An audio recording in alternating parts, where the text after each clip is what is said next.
back to the Ringdown podcast. I'm Hope Escobar. And I'm Casey Fury. Today we're sitting down with Paramedic Jenny Trombley and Lieutenant Thomas Boettner. We'll talk about what drew them to become first responders, what a day on the job looks like, and what calls have stuck with them. Plus the teamwork it takes to make rescues run smoothly and how they stay motivated to show up even on the toughest calls. Paramedic freeze on scene. Second line, knockdown there, exterior fire. Let's get into it. Thank you guys for being with us today. Thanks for having us. Yeah, absolutely. So we'll start off. What inspired you guys to pursue a career at Reddick Fire EMS? I started in high school. I just had some friends that joined the rescue squad. My dad was an engineer. My mom was a teacher. Nobody in my family has ever been a part of this kind of community or done anything like this. And I had maybe 8 or 10 friends that all joined, and I wasn't big in sports or any other like big, social clubs or anything. And so I needed something to do. And so I signed up, and that was 2008, and I just never got out, and here we are. Awesome. I grew up in a firehouse. My mom was an EMT for 25 years, so it was really something I was always used to. And then I also joined in high school, got my EMT my senior year, joined the volunteer rescue squad, fell in love with it. Had quite a few friends from there who worked for the city, and it sounded like an amazing place to earn experience and whatnot, so I joined it and I've loved it. How long have each of you been with our department now? I've been with the department 3 years now. Oh, almost 11. Almost 12 if you count part-time for about a year before that. What's your favorite part about working here? I think just the community. I mean, I've done shifts in different departments, going through paramedic school and doing clinicals and being in the volunteer system in the county. And this just always had the biggest semblance of family and people doing things outside of work together. And the camaraderie and feeling you get when you're here, we're busy. And so you do get a lot of experience. And I don't know, it just has a wholeness, a completeness to it. We have nice equipment, we have nice buildings. The people, for the most part, all get along really, really well. Each shift kind of has its own personality, and people kind of seem to fall into the right place, and given, each individual's personality, what shift they're on, and the makeup of how all that feels. And I don't know, it just feels like a home. It feels like the right place to be. And some other departments are, I don't know, I guess they're slower. People just kind of migrate off and do their own thing. But the city's just always been the most like integral, first responder community that I've seen, at least anywhere near here. I agree with that. It sounds very cliche that it's like one big family, but it really is. Being a full-time paramedic, I get to work across all of the different shifts, and they really all just welcome you in like a family. I know that I could call just about anybody, and they'd be willing to help you out whenever you needed it. Everybody's really passionate about the job. They're happy to be here. They're happy to show up every day. Even if you are running calls for 24 hours straight, everyone's happy to do the work. So you said full-time paramedic. You are the first guest we've had that is not cross-trained. Yes. So kind of tell us about your role in the department, how it differs from like a regular firefighter paramedic on a shift. So there's 4 full-time paramedics within the department. I joined as full-time paramedic a little bit over a year ago. We're different in that we're technically on a 40-hour schedule, so we work 3 12-hour shifts one week, 4 12-hour shifts the next week, and then it's on a rotating schedule. We're very lucky that we have the freedom to pretty much self-schedule. We primarily work at Station 1, Station 5, off of the trucks, Medic 101 and Medic 105. We have the freedom to work with whatever shifts we would prefer to do so. We have a bit of an expanded run area, but our main job, I don't know, we're called like a power truck. So we hope to take a lot of the bear off of the other medic trucks. We focus primarily on EMS. That allows me to get a little bit more into the education side of things. I get to help go educate at the training center, the other paramedic classes and whatnot. It's definitely, a unique role in our department, and one that could most likely be expanded upon in the future with, the amount of EMS calls that we run in the city and the constant demand for that service. It is a good way to get seen too, though. I mean, she's right. She works all 3 shifts and at the trains. I mean, everybody knows those people very quickly. Yeah. You know, if you come out of academy and you just go to an outlying station on one shift, you just don't see everybody all the time. Yeah. They're at a core company every day, whether it's 1 or 5. The places they go from that hub, you know, they go to every reach of the city. They see places that, you know, that most people wouldn't go very often, to 11 or 13, just further stations and run territory. They still go there. And so they get to interact with literally everybody. It's a good way to get seen quickly. Or from a part-time perspective, just as a part-time employee, it's a very good way for people to know who you are if you wanted to work here full-time. That's what I did for about a year. And when I went to apply full-time, everybody knew who I was. Yeah. You know, you can set yourself up for success. You get to work with every single supervisor, get to learn their different styles and how they like to run calls. That is cool. That's a lot of different influence from a lot of people. So yeah, I'm sure you learn a lot of skills from that too. I can say I've learned so much just in my couple years of working here. Some people like to argue that 1 year working EMS in Roanoke City equates to about 5 years in other departments just because of how busy we are, and I would agree with that. I believe that for sure. So you come in, get to work. What does a day at work look like for you guys, start to finish?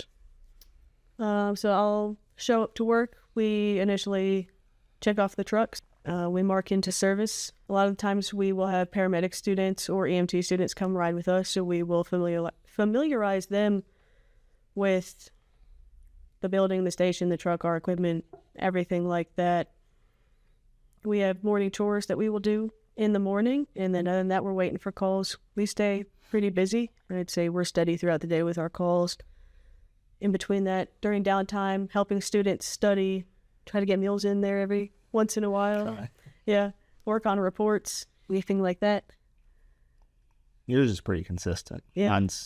Mine's always, at least it is now. You know, before this, for 2 years, I was the EMS supervisor, which is, again, very consistent. You know, I had one truck with somewhat limited specialized equipment. You know, I pretty much did the same thing every day, but everything included all sorts of stuff. Yeah, and mostly administrative, staffing, working with the battalion chief, managing issues, handling problems, you know, also running calls, going to administrative meetings, juggling, you name it, it comes into that position. But it was the same truck, same role, same spot every day. You know, now I might ride the officer seat on the fire truck. I might drive the fire truck. I might ride the ambulance. I might fill in on the EMS supervisor. I might have to travel.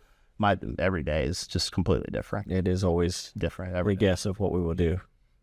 So position, you name the role, I could fill that at any moment, at any day, because it just changes so much, especially being at a core station. Mm-hmm. Tell me more about, I know you're no longer on it full time, but the EMS supervisor position, and kind of what, besides the administrative aspect, like what is the purpose of that position on calls? On calls, the true purpose of that is just to make sure things get done wholly and completely. Your role isn't to show up and necessarily jump in and fix something that's not wrong. You know, you're there to support these people that we have, like Jenny, that they're already going to do an awesome job. You know, most of the time, I don't need to do anything when I show up, unless I'm just bringing a specialized piece of equipment. Mm-hmm. You have somebody that is so sick they need something off my truck, they need additional respiratory support. Or if it's a cardiac arrest, you know, I carry the Lucas device that does CPR for us, that saves us a lot of focus and, you know, energy wearing ourselves out doing CPR. That just takes that whole role away. And then we can focus on other stuff. But it's really just to make sure things go well and get done, that we don't miss something. You know, people get tunnel vision and it's easy. And just that one extra person that kind of comes in the back of the room might pick up on something that really matters, that everybody's missed just because of the haste and the hecticness of a critical call. You know, they're doing a good job, but there might be something in the corner that nobody noticed that makes a difference. So that role is very unique in that aspect of just figuring out what actually needs to be done, standing in the background, and then getting involved when you actually have to be, you know, to try and make a difference on some of those critical calls. I mean, you're essentially a critical care paramedic, even though it doesn't necessarily exist in the Western Virginia EMS. Yeah, the way we label it's a little bit just have different, but it is. Some additional drugs, some extra equipment. Yeah, stuff that the ambulances don't have, I do, and I can show up and basically if they've reached their capacity of what they're able to do with the stuff they have on their truck, then it's probably at the point when I have something additional that they need to, fix whatever's wrong. Mm-hmm. Absolutely. So for those who might not have ever called 911 or has not experienced responding to an emergency, can you guys kind of walk us through an incident? What does it look like from beginning to end? That can vary. Yeah, that's a broad question. I mean, people's perceptions of what an emergency is differs a lot. There's some things that are pretty obvious, and then there's some things that we certainly don't think are emergencies, and they do. And They call 911 because they're concerned. We will respond from our station, depending on the questions that the dispatcher's asking them and how they respond to them. It'll create a certain response type, either with just a medic truck, ambulance, or also an additional engine or a rescue supervisor if necessary. We will respond in a timely manner, get to wherever they're at. We meet them where they're at. We start doing our assessment. We'll be asking lots of questions regarding their situation, their symptoms, everything like that. We'll collect vital signs. We usually take a picture of their heart with a 12-lead EKG. Depending on their situation, their presentation, what issues they might be experiencing, we may have to do medications, start an IV, other interventions if necessary. We usually transport them to the hospital. And yeah, I mean, you got to remember like the human element. yeah, every call is different. People's perceptions of what their emergency is always different. Sometimes those line up and we recognize what they're feeling is truly an emergency, and we have to stay professional and calm even when we realize that like something's really bad or something bad is about to happen, and coach them. They're scared, right? Like coach them through what we're doing, why we're doing it, and be realistic with them of, what might happen. Some of these people might look at you and that they're about to die. And that's hard for some of our younger members that have never done this before or really had to step into that kind of level of empathy and, professionalism. It's hard to teach that unless you do it in the moment. The longer we're here as educators in the field trying to teach younger members stuff like that, it's difficult. And you have to kind of catch them in that moment and show them, hey, look, this is what this person needs to hear. You need to look this person in the eye and be empathetic, but also very, real with them about what's happening, what you're doing, and how we're trying to fix it. But also, you got to reassure them. You got to provide some level of reassurance and confidence that what you're doing, that you can help them in this time of need. What do you think?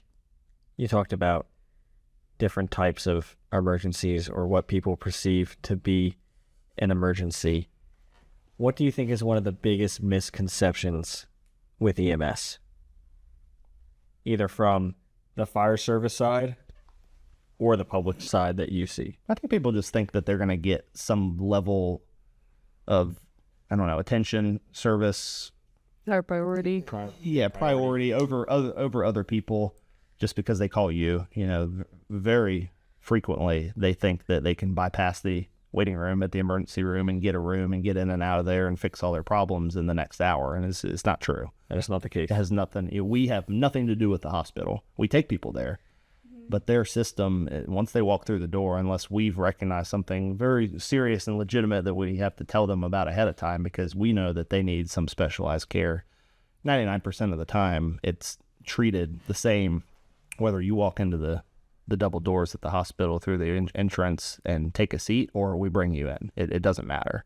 They triage you and repeat that whole process of evaluating your perceived emergency just like we just did, and they redo that and determine the level of severity that they actually have to deal with. But people have a perception that it doesn't matter what's wrong, calling the ambulance is going to get them some service that other people are going to get neglected. And if you are sick, it will be beneficial, right? Oh, sure. Absolutely. Not, our service provides pre-hospital care, essentially at a high level, that if you are having an active heart attack, you've been shot, you are critically sick, you can't breathe, right? We can fix a lot of that before we get to the hospital, where it's not as much of an emergency at the hospital level as opposed to just walking in. But for our other call natures that aren't necessarily high acuity, we don't necessarily change a ton in terms of,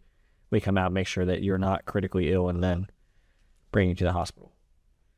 And the better we are at our jobs, and the better we can determine what's actually wrong, right? If you're not good at your job and you don't know, you show up and you don't know what's wrong, you're not really providing a service. You will just take them to the hospital, and that's about all you've accomplished. But when you're good at your job and you can show up and do things and find problems and or fix them, then you can make a better judgment and put somebody where they need to be. I do kind of like to remind myself that we serve a lot of underprivileged, underserved populations that they don't get to see primary care. They don't get to see specialists. They just don't have those types of resources. So sometimes it's a good reminder that sometimes the ER is all that they feel that they have, whether that's appropriate or not, or they just haven't had these other resources allocated to them. Some of it is just out of their control, but it can lead to an abuse of the system, which just puts a lot of harder work on us and fatigues the system a lot quicker. As far as the fire side, I do believe that there is sometimes a negative connotation of EMS within the fire department side. However, I do think that at some point you have to acknowledge that majority of the call volume in the fire service is sourced from EMS calls, and it quote unquote keeps the lights on. I do think that using it as an excuse to not do your job well is a problem. We can create liabilities, and that whether they like it or not in the fire service, it's still here, so you still need to do your job well, and there's still people that need to be served. And I think that's what everybody agreed to when they started this career. So you still need to be able to do your job well, regardless of what side you're on. So kind of rolling off of that, I know we've talked a lot about aggressive fire training and things like that. What do you guys do to stay kind of with the times and training on the EMS side? We do similar education. I mean, we have pre-scheduled education through the training division. Our medical director is very involved. Thankfully she's still around. When she retires, we'll have to find somebody that's been as involved as she has for the last 8-9 years now that she's been with us, and we've got a lot done. I mean, she's found an approach and a personality to Personality is a way to put it. yeah, to get people to be involved, right? And some of that is, and we're laughing, but she's just kind of aggressive. She's from Boston. She was a paramedic. Like, she gets it. She's done everything from the bottom up, and so she understands kind of our viewpoint, where we're coming from and what we deal with. And she's found a way to teach us the things that really matter, the things that are changing, right? Things always change. You go take a CPR class every 5 years. Something's going to be different every 5 years, right? They're constantly doing research. They're constantly changing something. And you just have to stay up with those changes. Because the only reason that they do that is because they found some scientific study that makes a difference, right? And they're not going to change it for no reason. They're changing it because they found that something is better out there that saves lives, and that's what we should be doing. We always have to just stay flexible and adapt to change. This is a very evolving field constantly, and some people forget that. And the longer you're in this type of job, you get jaded, you slow down, you aren't interested as much in change. You just want to show up and then go home and retire. Everybody kind of hits that point, but this is a very important and dynamic job, and you just really do have to pay attention when things are changing, and it's going to make an impact on the people that we're trying to help. So she's been very involved in trying to motivate us to stay up with the times, and you just have to get out there and do it. It's just like anything else, repetition. We go to pre-scheduled training. We talk about the stuff that's different. Maybe we don't spend all day talking about the things that we've been doing the same that haven't changed, and boring people. We just focus on the stuff that's new and somewhat exciting and different, and try to demonstrate like why that change is actually going to help somebody. And I guess try to make it sound cool, try to find some level of interest to engage people that may not otherwise be so interested in doing that. Just looking for people's interest and personalities to kind of drum up some sort of engagement to motivate them to do it. Yeah, she really supports evidence-based practice. We've contributed to research studies just based off of our trucks. We did an ultrasound study for a long time that helped contribute to her research projects with her residents over at the hospital, as well as our SPEAR study regarding cardiac arrest and certain medications administered during that. I also think getting involved in education of the next generation helps keep me current, at least. Teaching a whole new group of people who are looking to become paramedics helps keep me current, has me going back and rereading stuff that maybe I haven't read in a long time and reading current research to help teach them properly, teach them the most modern ways of doing things. Really helps me stay current and proficient as paramedic. You got to care about the whole job. I mean, you can't just sign up to do both and then only expect to do one. Like you do have to care about the whole thing. And again, we're just here to help people, right? We don't have a house fire every single day. You're just not going to. But we're gonna run calls, and you're gonna engage people, and you're gonna help them, and you have to look at this job as a whole and find every aspect that you can be good at to make a difference. Mm-hmm. Is there a particular call that's stuck with you guys? It's a hard question. No, not really. Yeah. We run so many, and the longer you do this, you start to, I hate to say it, you start to forget. Yep, I feel like it's like yes and no, because there'll be like, and I'm the same way. If I ask you right now, put you on the spot, is there a particular call that stuck out with you? It's hard to think but then that up. Yeah. In the morning, right? You and I break shift twice a week. We're each other's opposites.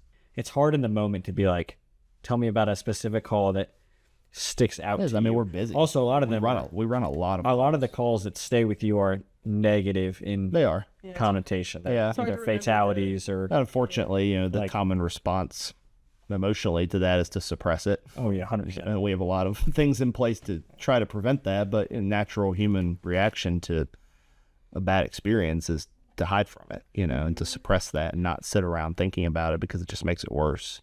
And he's right. I mean, the things that do really show up are usually negative. Sometimes you get something that's just funny or interesting that you have to laugh about, but a lot of it is really negative stuff that people don't want to sit and talk about, because a baby died or whatever. We see that. We see the nastiest, worst possible situations, and we try not to just sit around and think about that. I will say in my 16 years of EMS, I've had more code saves in this agency than I had ever had prior to coming here. And I don't want to say it takes away from, but like before coming here, if you got a code save a couple times a year, like they were memorable because it was, not a frequent thing. Whereas we achieved ROSC on a lot of our codes. Mm-hmm. Now, that doesn't mean that person is going to, leave the hospital. But a lot of them do. Correct. But, we're so proficient that it almost takes away we did really good. It's like, no, we just did what we do. Like, that's what we've come to expect, that level of ability and professionalism. And those are cool calls, right? They're bad, but the outcome is good, and you get to remember those and be proud of that, and sit around. You can think about those. Absolutely. Even though the call itself was bad, that person's alive. Yeah. So you saw them dead, completely dead, and now they've walked out of the hospital and went home. Like, that's really cool. Yeah, you had one, not that. I've come by the firehouse. Thankfully, I have a list of people from riding the supervisor vehicle that I saw dead and have went home, and I saw alive later and talked to and shook their hands. That's really cool.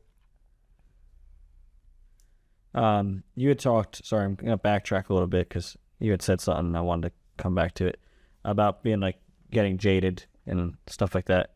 What motivates the two of you to kind of combat that, right?